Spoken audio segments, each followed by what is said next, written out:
I'm Mike Flanagan coming to you from Spotify Studios in Los Angeles, and welcome to Director's Commentary.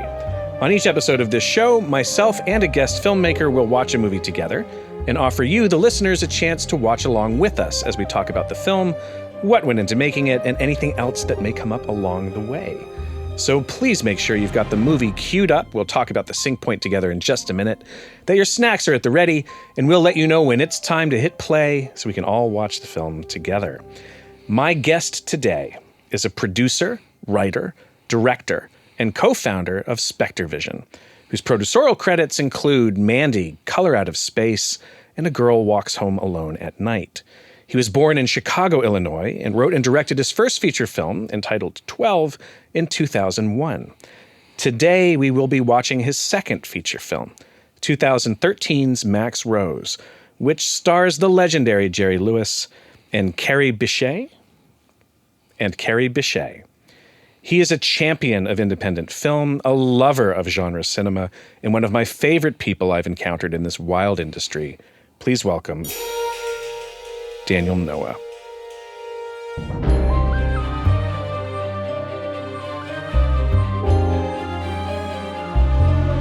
Welcome, my friend. Thank you. So I prefer to break these conversations up into 3 acts. Okay. Which is a radical new idea. Mm-hmm. Act 1 will be kind of set up, a little bit about you and how you got where you are. Act 2 is the movie itself, and then Act 3 will wrap everything up and pull everything together. Does that sound good to you? I prefer 4 acts. I'm with you. Well, we can mix things up. We can break the rules if we know the rules. Okay. That's how it works, I'm going to roll with it. So I'd like to ask you 2 questions just to kind of set the table before we get into the movie. The first is, what traumatic event in your life pushed you into the film business? Set up a little bit about who you are and how you got here. What was the moment in your life that made you officially kind of want to become a professional filmmaker? That's a great question. Well, I think probably divorce. I became very fixated on making films when I was 5, and it wasn't long after my parents had divorced, and I had been sort of moved around a lot and into different households. One of which was my grandparents, and so my grandfather, Robert Lowy, which is apropos to Max Rose, which we'll talk about in a minute, was kind of not raised me, but he looked after me day to day when my mother was working, and I didn't have a father figure on a day-to-day basis outside of him. So there was a lot of impermanence in my life, and I think that film, for me, became the one thing that I could reliably count on, and then that translated somehow into wanting to make them. Sure. You talk about impermanence, which I think is really interesting because film is, of course, kind of a permanent medium. Yeah. It's taking a moment in time and kind of freezing it, forever. Yeah. How did that impermanence kind of affect your day-to-day life, and what was it about movies that kind of felt like a sanctuary from that feeling? Well, I think for me, a big turning point was stumbling onto the pilot episode of The Twilight Zone when I was also 5. I got up very, very early in the morning. This was shortly after my mother had remarried the man who became my stepfather. We'd moved again. I was feeling extreme disorientation, and I got up very early expecting to see Bugs Bunny, and I didn't realize it was 4 a.m. And as if by the grace of God, when I turned on the television, it was the pilot episode of The Twilight Zone. It was just starting, which is called Where Is Everybody? Yeah. And it's a story about people disappearing, which was something that was extremely resonant for me as a 5-year-old who had experienced a lot of disappearing acts. And I was so floored to see my own experience of disorientation dramatized that there was kind of no turning back for me. It was the only place that I was able to find company in the way that I was experiencing being alive. And it's interesting that your first experience is genre. Yes. And you're already kind of applying genre to real world situations. Yeah. Right? So what made you transition from taking in this episode of The Twilight Zone, seeing your life in it in a bit of a way, and then deciding to pick up a camera Yeah. Well, I wasn't a big pick up a camera kind of a kid. Okay. I was a pick up a pencil kind of a kid. Nice. So I was writing immediately. Even before I could write, I was dictating stories to my mother, and they were always horror stories. They were stories about monsters and goblins and ghosts and things. I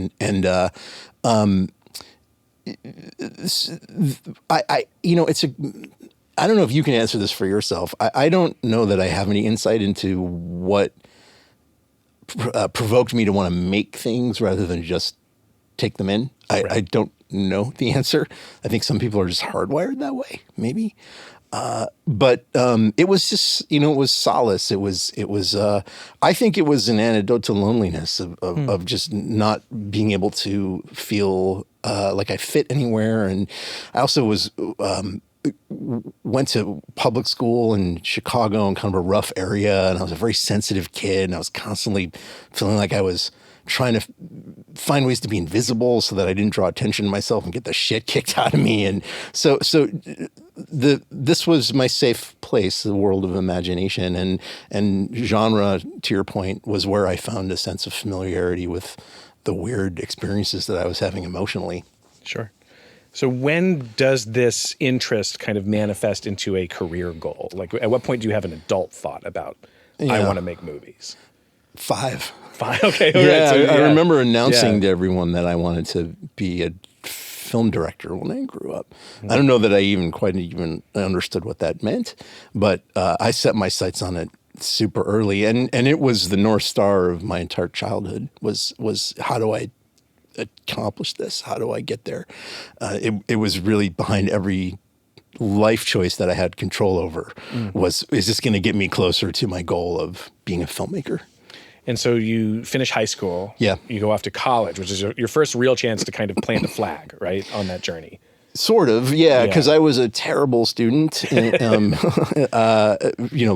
like so many kids like us, it was A's and F's, and I almost didn't graduate because I was failing so many classes that I just couldn't be bothered to attend, and so I didn't get into any colleges. I ended up going to there was a really wonderful school in Chicago called Columbia College. Mm-hmm. It's an art school and it's open enrollment. And I went there for a year. At that point, I thought I wanted to be an actor because I'd been very active in the drama department in high school. I think that happens to a lot of people that want to be in film. It's the closest you can get to it is acting. But I figured out very quickly that I had absolutely no interest in performing. I just wanted my scene partner to give a good performance, and I was doing stuff like, instead of working on my own performance, I was worrying about the lighting rig, and I stepped out of that to focus on behind the scenes. And I actually then I got my grades up. I got into NYU as a transfer student. Mm-hmm. I initially thought I wanted to be in the film school, but I felt that we were being trained to work on crews. Yeah, sure. And I thought, no one's talking about the story part. That's the thing that I'm most excited about. So I ended up enrolling in the dramatic writing program there, and just focused on screenwriting. And throughout all of this, I still had my sights set on being a director. And I managed to direct 2 feature films before I realized that actually wasn't my calling, which is maybe a good segue into this movie. I had to do it and feel that it was not a good fit for me. Mm-hmm. And in order to kind of let go of that and allow myself to float naturally into where I think I was able to contribute, and that was more as a writer and as a producer. Well, I very much want to get into kind of how this movie is born in your heart and in your mind. Yep. But first, I just want to take a second to talk about your first film. Okay. Tell me a little bit about how that came about. Making your first movie, and there are a lot of people out here listening who are wanting to make their first film or have. Yep. Your first movie is a very unique experience. What was it for you to the very first time that you kind of sat in the chair as the writer-director? Yeah. Well, I suppose if we're being technical, that was the second. That was the second. Because when I was at NYU, I made I forget what I made a short feature while I was at NYU, Okay. but it wasn't part of the curriculum. I lied, cheated, and stole my way into, I teach now at USC, and I tell my students, I say, you can't play by the rules. Right. I certainly didn't. I asked, because I was kind of a precocious student. I was already writing features when I arrived there. The thesis was meant to be a feature script, and so I went to my advisor and I said, I've done this. I'd like to shoot something instead. And the answer was no. Right. So I said, well, I'm going to do it anyway. So I stole a copy of the keys. I stole the keys and I copied them, and I just helped myself to equipment, and I shot a film that was a little over an hour, I think. Then, so to get back to 12, there was Ira Deutschman, whose son Jeff is now head of acquisition for Neon, whom I met when he was about 11, which is a very strange dynamic. Really great kid and a great guy. His father, Ira, who had run Fine Line features to that point, was a major figure in the New York indie scene in the 90s. So he started with some other guys a studio in 1999 approximately called Studio Next. And this was taking advantage of the advent of prosumer cameras, mini DV. This was a brand new thing, and it was kind of a groundbreaking element in the world of filmmaking, because for the first time you could access equipment that would allow you to make something that was arguably a commercial level of filmmaking without having to have massive amounts of money. Yeah. So Studio Next acquired all of this mini DV equipment, the Canon XL1. They had a fleet of them and a bunch of Macs and Final Cut Pro. And I knew the guy who ran development for this company, which was primarily doing industrials, but he said, listen, do you have, I could probably get you a little money to make a feature here with this equipment. Do you have any ideas? So I said, let me get to know the camera. So I went in and I played around with this camera. It was very light. And I figured out also that you could strip it down even further until it was basically just the housing of the computer chip and the lens. It was very tiny. I mean, it was a step in the direction of the iPhone, essentially. So I asked myself, what can you do with this camera that it would have been impossible before? And the answer was move it. Yeah. So I came in, I said, all right, I have the pitch. I want to make a film that is shot entirely in the first person, like a video game. And it'll be an action film. Cool. Because I don't think you could have done this before these cameras existed. And I know that I can't get a big actor, and I can't, I don't have access to anything that would allow a film to stand out. So I'm going to do something incredibly weird and bold and unusual as a strategy to stand out from the pack. So the budget of that film was $4,500. Wow. Yeah. Now, that doesn't include whatever value you would put on the equipment that I was given or, lent. At this point, are you still using your copied keys to supplement your equipment package? No. This was above board. This is less larceny involved in far this less one. larceny. Yeah. In fact, no larceny on this. None larceny. Yeah, none larceny.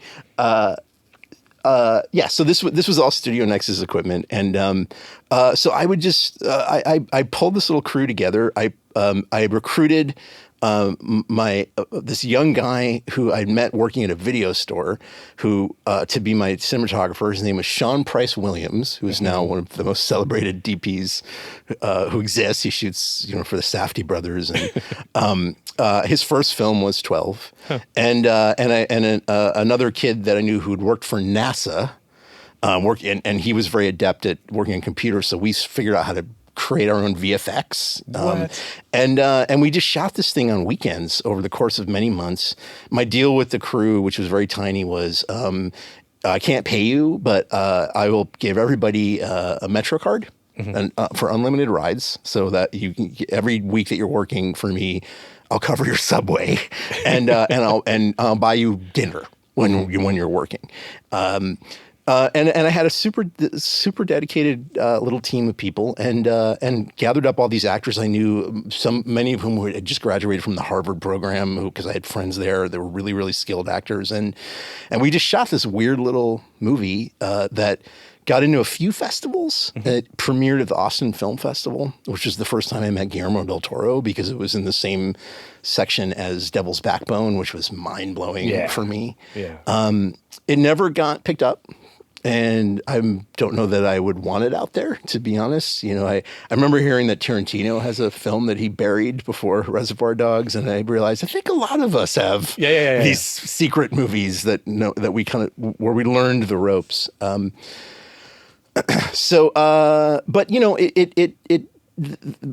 I think the best thing that I did on that film was this idea of a concept that would jump out in the marketplace, because that worked. Yeah. And there was a website at that time called Ain't It Cool News, which you probably remember. I think most people have forgotten, but it was one of the most visited websites on the internet at the time, when the internet was still fairly new.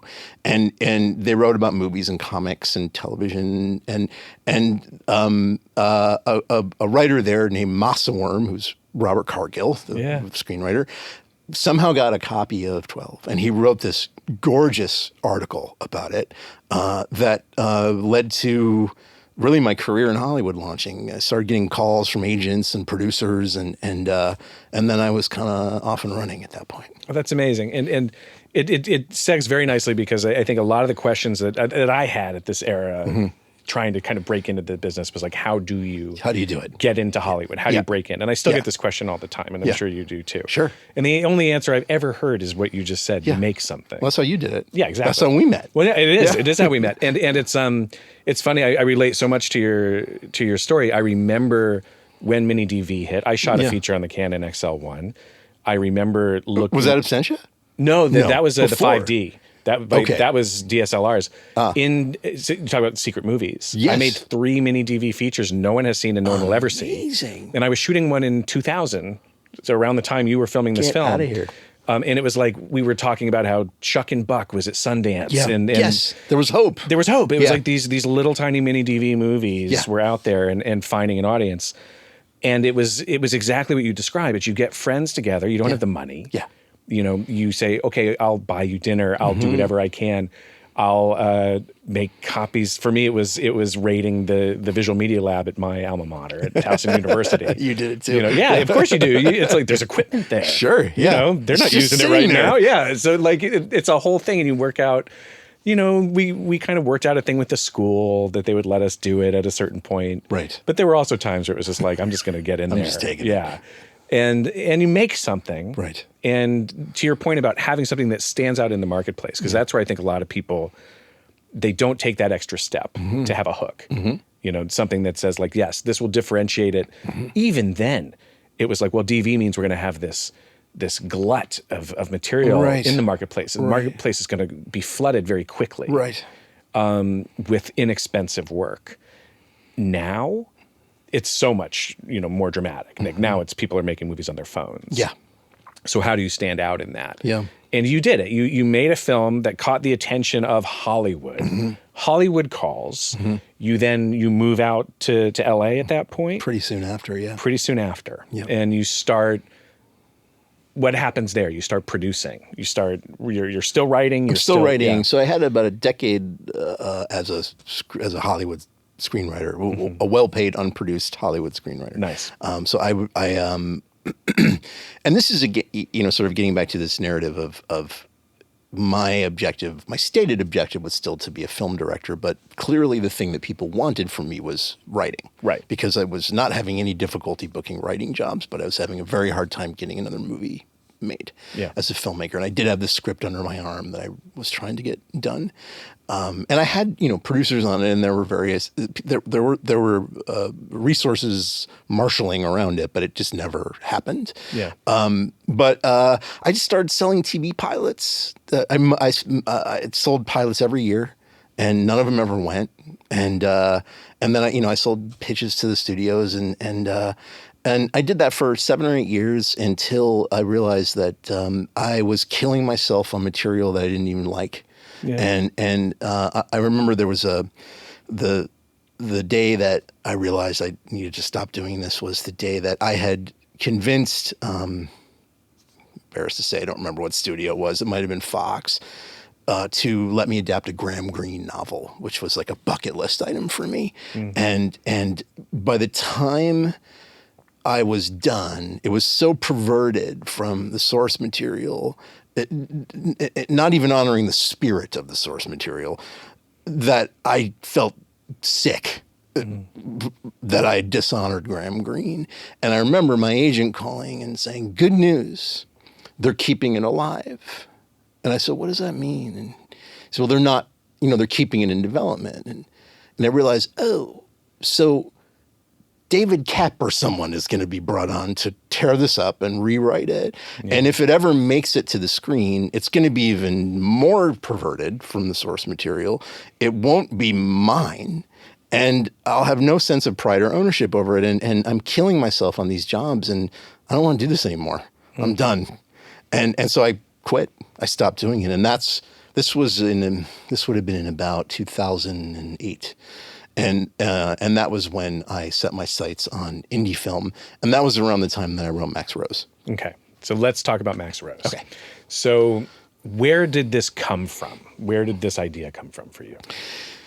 Max is based on my grandfather, whom I referenced earlier. It's kind of a one-to-one representation. He and I were extremely close. He was a jazz musician in Chicago who had one hit, and it didn't really happen for him. And he poured all of his life into his marriage to my grandmother, which I absolutely worshipped growing up as a kid who was surrounded by divorce and impermanence. The one thing that was steady was this beautiful romance between my grandparents. My grandmother died, and I was very close to his grieving experience. I mean, I spent, I didn't move in necessarily, but I spent the first night with him, and I remember the after everyone left, so we'd come home from hospice, and I had spent the day quietly observing him, surrounded by people who were trying to tell him that he would get past this and find new reasons to live. And he was like 82 or something. And everyone left, and it was just the two of us. And he very calmly told me that he was going to kill himself. He didn't, but he kind of did, because he just stopped taking care of himself. It took about 2 years for him to go. And I remember at the time thinking, who am I to tell him that he's wrong, to have come to the conclusion that there was no life for him on the backside of losing his wife at his age. And it's none of my business. And I certainly have not had this experience that I can start schooling him about how he's wrong. And so those 2 years were very black for him. And he and I were so close, and I'm a very empathetic person. I felt those feelings with him. And I remember when he died, I just felt this tremendous happiness for him that he had been released from this agony, and whether they joined each other in the afterlife or not, it's none of my business. But I knew that he had been released from this moment. And when I sort of zoomed out and looked at the totality of his years on Earth and saw that he met her when they were in high school, and it was just joy, joy, joy, joy, joy. And then there was this little black blip at the very end of him being without her. And I started to look around, and what I realized was that no one talks about this time. We're not prepared to process the loss of loved ones. We're not prepared to face our own death. We live in a culture where it's actively discouraged to contemplate dying in any way, shape, or form. And this, I think, was maybe one of the first times that I had the impulse, which I think you and I have talked about before, is that when you feel lost and you can't find a resource, become it. Right. And that's how you make the world a better place. So I decided I'm going to write a movie about what he went through. And hopefully it will help people to prepare a little bit for when this will inevitably happen to all of us, whether it's losing a loved one or facing the end for yourself. And so I wrote the script. I wrote it. I was still finishing up other jobs, but this was before I quit as a screenwriter. And this was one of those ones that came real fast. I wrote 1 hour every morning for 3 weeks. I wrote the whole script, and I barely changed it after. That was one of the fastest things that ever came out. 3 weeks, 1 hour a day. Wow. Yeah. Mm-hmm. That's very fast. It's very fast. Really, yes, that's great. Happens once in a while. So I think what we should do now is seg into our second act. Okay. We're going to watch the film together. Huh. But we're starting from a place where the script exists. You've written it very, very quickly, and from a place of deeply personal connection. Yes. You know, you talked earlier about distinguishing yourself in the marketplace. There's a huge difference between a personal passion project and something that you're trying to kind of create for the market, you know? Yeah. And stories like this that come from such a personal seed, you know, they very rarely are going to have that big commercial hook. Right. You know, that's part of the stuff you for that decade, you're out there pitching. That's all I was doing, You're always doing the hook, right? Yeah. But now you've left that behind in favor of this very personal story. Yeah. This is a great place to declare that is a wrap on our Act 1 episode. We're heading now into Act 2, and we so hope that you'll join us at home. Stay tuned for Act 2 of Director's Commentary.